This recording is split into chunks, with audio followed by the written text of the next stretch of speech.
Assalamualaikum dan selamat sejahtera kepada semua. Jadi ini adalah maklumat cikgu. So hari ini cikgu akan ajar tentang bab 6 elektrokimia, subtopik 6.1 sel elektrolitik. So di bawah subtopik ini sebenarnya ada 4 standard pembelajaran, tapi untuk hari ini cikgu akan cover 2 standard pembelajaran. So yang pertama, kamu kena faham, kamu dapat faham tentang elektrolisis. Yang kedua, menjalankan eksperimen untuk mengkaji proses elektrolisis bagi sebatian ion dalam pelbagai keadaan. So apabila kamu dah kembali ke sekolah nanti, saya harap kamu dapat menjalankan eksperimen tentang elektrolisis ini berdasarkan konsep yang saya beritahu dalam slide ini. So dalam slide ini saya akan beritahu konsep eksperimen tersebut, ya, supaya kamu faham. Jadi apa itu elektrokimia? So elektrokimia adalah kajian dalam bidang kimia tentang hubung kait antara fenomena elektrik dengan kimia. So elektrokimia ini ianya berlaku dalam sel elektrokimia.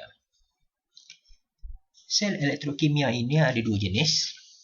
Yang pertama, sel elektrolitik, dan yang kedua adalah sel kimia ataupun dipanggil sebagai sel Voltan dan juga dipanggil juga sebagai sel galvani.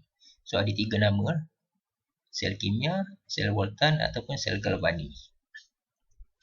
Baik, sel elektrolitik adalah suatu sel yang mana arus elektrik mengalir melalui suatu elektrolit untuk menghasilkan suatu tindak balas kimia.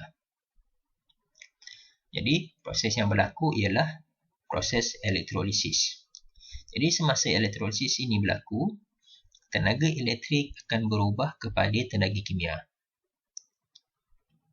Sel kimia pula melibatkan perubahan kimia dalam sel tersebut bagi menghasilkan arus elektrik, iaitu tenaga kimia yang ada di dalam bahan ini berubah menjadi tenaga elektrik. Jadi kalau dalam gambar ni, penghasilan tenaga elektrik itu dapat dibuktikan dengan melihat pergerakan pesongan jarum voltmeter.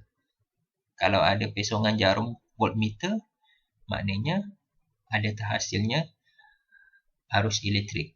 So bila arus elektrik ada, adalah tenaga elektrik. Okay. So ini adalah perbezaan antara sel elektrolitik dan juga sel kimia. Okay. Definisi elektrolisis. So apa itu elektrolisis? Elektrolisis adalah suatu proses. Proses penguraian sebatian dalam keadaan leburan atau aqueous. Apa dia aqueous? Aqueous ini bahan yang ada air. Dengan mudah fahamnya larutan kepada unsur juzuknya dengan menggunakan arus elektrik. Okay. Proses penguraian sebatian dalam keadaan leburan atau aqueous kepada unsur juzuknya dengan menggunakan arus elektrik. Jadi apabila ada arus elektrik, elektrolisis akan berlaku. Kalau tak ada arus elektrik, elektrolisis tidak akan berlaku. Baik, so slide ni kamu kena tahu komponen yang ada dalam sel elektrolitik. Ada beberapa komponen yang penting dalam sel elektrolitik. So komponen yang pertama adalah sumber elektrik. Contohnya bateri. So sumber elektrik menghasilkan arus elektrik. Selain daripada bateri, boleh juga sumber kuasa. Ya, apa juga sumber kuasa boleh digunakan. Okey. Kalau ini sumber elektriknya bateri bagi menghasilkan arus elektrik. So apabila ada arus elektrik, berlakulah elektrolisis. Kalau tak ada arus, elektrolisis tidak berlaku. Okay, yang kedua, kat sini kamu tengok sini ada 2 yang berwarna hitam. So ini adalah elektrod karbon. Okey, elektrod karbon. So, elektrod karbon ini disambung pada terminal positif dan terminal negatif bateri. Disambung pada terminal positif dan terminal negatif bateri. So, elektrod karbon yang disambung pada terminal positif dipanggil sebagai anod. Elektrod karbon yang disambung pada terminal positif bateri dipanggil sebagai anod. Manakala elektrod karbon yang disambung pada terminal negatif bateri adalah katod. Anod positif disambung pada terminal positif, katod disambung pada terminal negatif. Kemudian komponen yang seterusnya, komponen yang ketiga adalah elektrolit. So, elektrolit adalah suatu bahan yang mengandungi ion yang bercas positif, yang ini, yang tanda tambah-tambah ni, dan ion bercas negatif. Elektrolit adalah suatu bahan yang mengandungi ion bercas positif dan ion yang bercas negatif. So yang lain-lain ni tambahan rheostat dan juga emitter. So yang pentingnya ada sumber elektrik, kemudian mestilah ada wayar kan. Kemudian elektrod, kemudian elektrolit. So elektrolit dan bukan elektrolit. So apa beza elektrolit dan bukan elektrolit? So elektrolit adalah bahan yang dapat mengalirkan arus elektrik dalam keadaan leburan atau aqueous dan ianya mengalami perubahan kimia. Contoh elektrolit adalah leburan plumbum 2 bromida, leburan natrium klorida, larutan natrium hidroksida dan larutan kuprum 2 sulfat.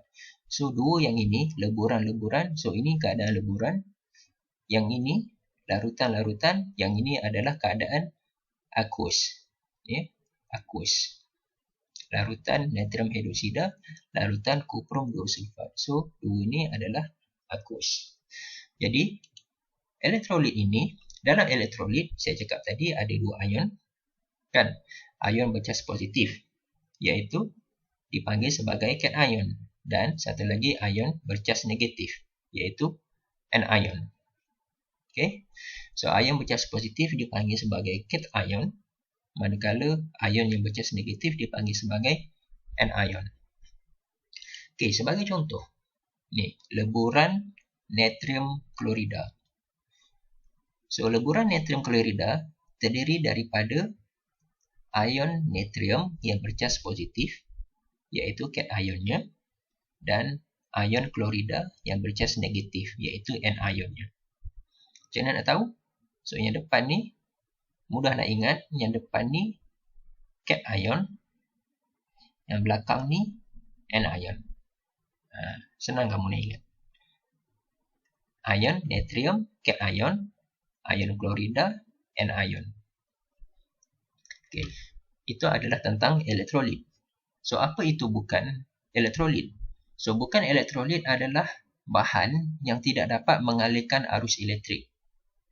Tidak dapat mengalirkan arus elektrik dalam keadaan leburan ataupun aqueous.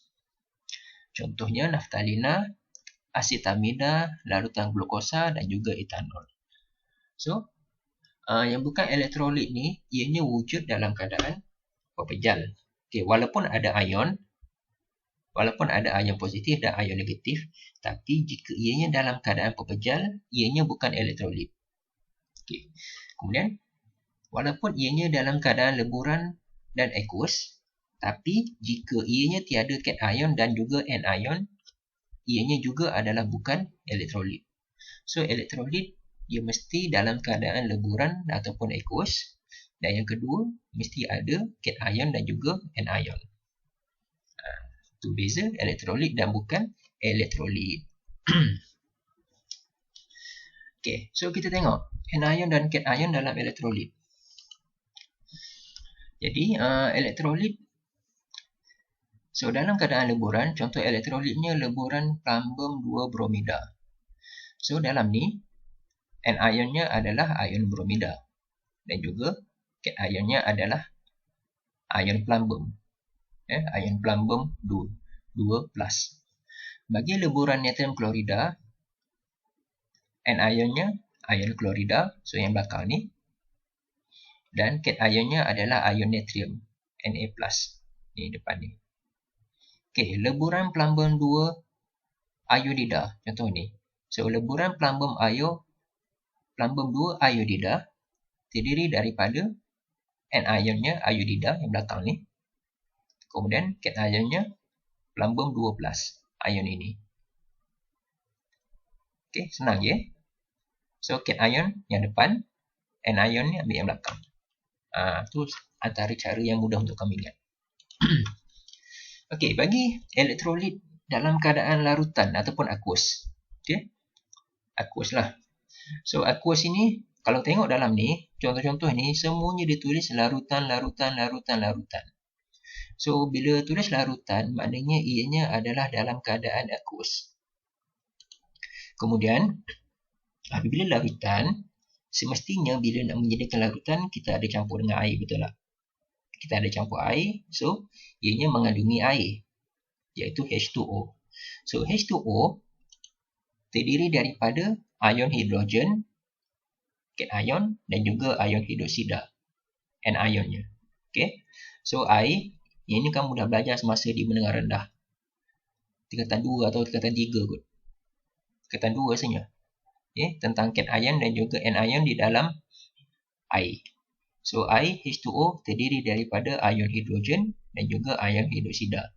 So, kalau kamu tengok kat sini, semua larutan elektrolit ini mengandungi ion hidroksida dan ion hidrogen.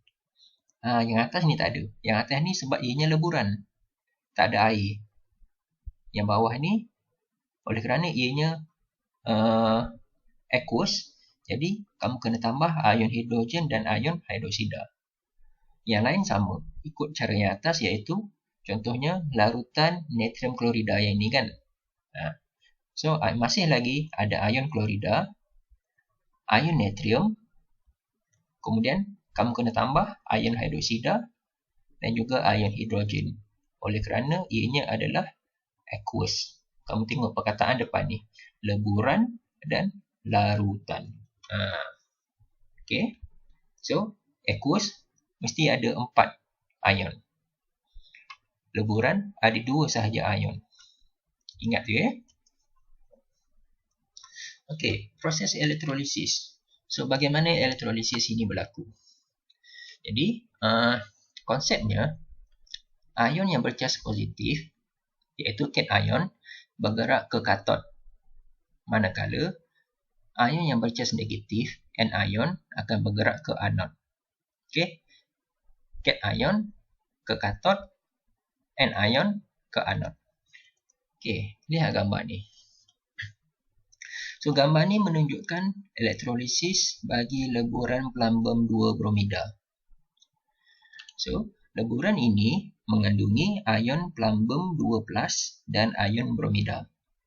So, ini cation, yang ini anion. Jadi, cation akan bergerak ke katod. Kan? Ni. Cation akan bergerak ke katod, manakala anion akan bergerak ke anod. Okey, faham kan? Senang je.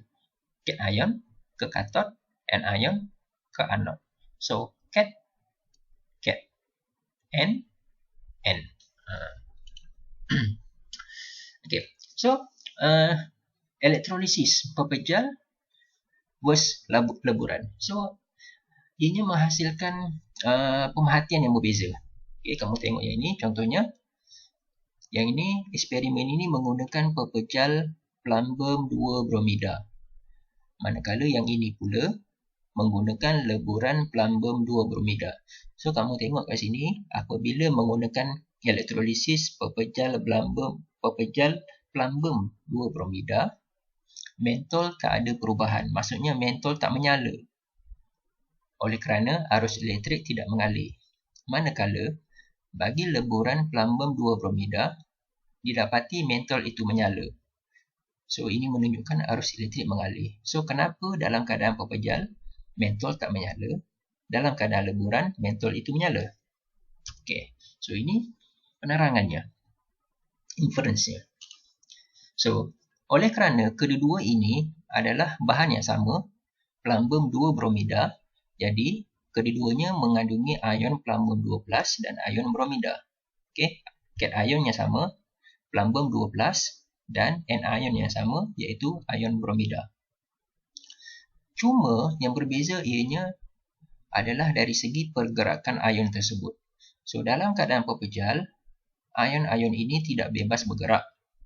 Manakala dalam keadaan leburan, ion-ion ini bebas bergerak.